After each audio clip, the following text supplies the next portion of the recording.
Unapređenje ponude kompanije Cerovo ogleda se kako u proširivanju asortimana uvođenjem novih prestižnih brendova, tako i u pozicioniranju na atraktivnim i pristupačnim lokacijama. Prije godinu dana u ulici Vojislavljevića na Zabjelu otvoren je prodajni objekat na 3 nivoa sa artiklima široke namjene. A 17. i 18. maja cjelokupan asortiman tog centra biće dostupan po cijenama sniženim za 20%. Također, pored tog popusta od 20%, pripremili smo i 50 artikala koji će biti sniženi na posebnoj cijeni.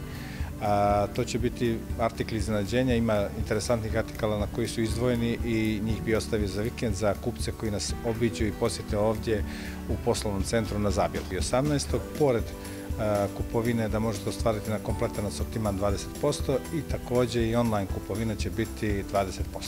To je nešto što smo pripremili za ovu sedmicu i dalje ćemo se truditi da svim našim kupcima izađemo u susret maksimalno. Drugi od pomenuta 3 nivoa prodajnog objekta, ekskluzivni je salon keramike i sanitarnih elemenata. Iz ovomjesečne ponude pomenutog sektora izdvaja se njemački brend Grohe. Grohe je inače premium brend što se tiče sanitarije česme i tog kupateljskog pribora, tako da možete očekivati na kompletan taj asortiman 25% u toku cijelog mjeseca. Osim estetske, uloga dvorišta ogleda se i u njegovoj funkcionalnosti, kojoj, kada je riječ o obradivim slobodnim površinama, doprinose kvalitetne mašine. Iz ovomjesečne ponude artikala pomenute namjene, u kompaniji Cerovo ističe se motokultivator kopačica brenda Praktik.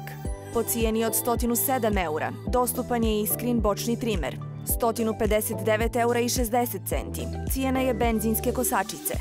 A u susret najtoplijim danima u godini, artikli poput suncobrana, ručnih frižidera i baštenskih garnitura. U kompaniji Cerovo tokom maja su dostupni po cijenama sniženim za 20%.